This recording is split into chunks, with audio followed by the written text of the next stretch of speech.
જય માતાજી. મુજ પરની મેલડીમાં ચમત્કારિક કથા. ઘણા વર્ષો પહેલાં ગુજરાતમાં એક નાનકડા ગામમાં નજીક મુજપરી નામનું એક પવિત્ર સ્થળ હતું.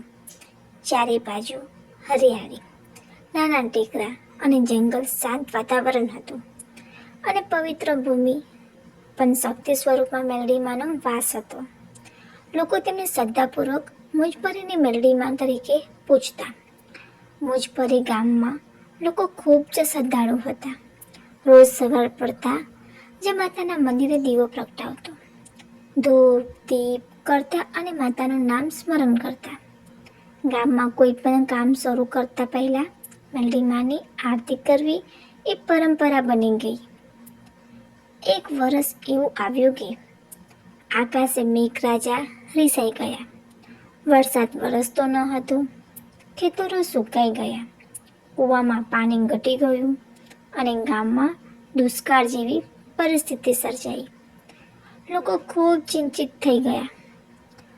અનાજની અછત થઈ, પશુઓ માટે ચારો મળવા મુશ્કેલી બન્યા અને બાળકો ભૂખ્યા રહેવા લાગ્યા.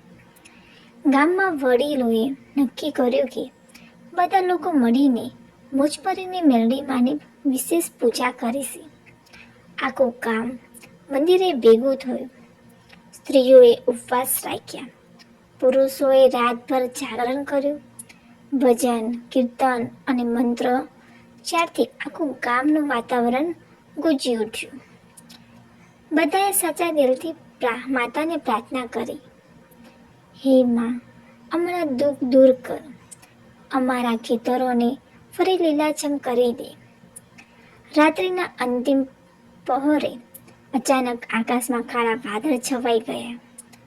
ઠંડી હવા ફૂંકાઈ અને વીજળી ચમકવા લાગી. થોડી જ વારમાં ધોધમાર વરસવા લાગ્યું.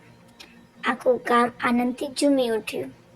સૂકા ખેતરોમાં પાણી ભરાઈ ગયું, કૂવા છલકાઈ ગયા અને નદી ફરી વહેવા લાગી.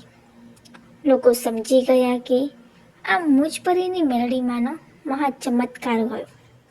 બીજા જ દિવસે ગામમાં ખુશી છવાઈ ગઈ. પાક સારો થયો, અનાજ ભરપૂર મળ્યું અને ગામ ફરી સમૃદ્ધ બન્યું. થોડા સમય બાદ ગામમાં એક ચોર ટુકડી આવી, જે રાતે મંદિરમાં ચોરી કરવાની યોજના બનાવી. પરંતુ જેમ જે તેના મંદિરમાં પ્રવેશ કરવા લાગ્યા એમ અચાનક ભયંકર અવાજ થયો. તેમણે માતાની દિવ્ય મૂર્તિમાંથી તેજ પ્રકાશ દેખાયો.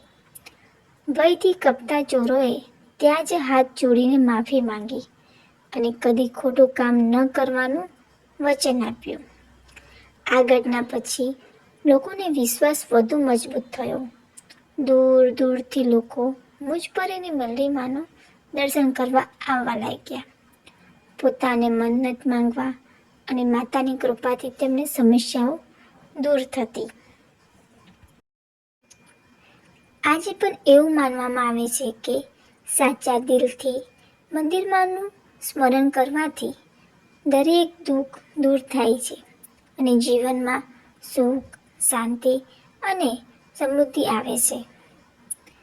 જય મુજપરીની મેલડીમાં.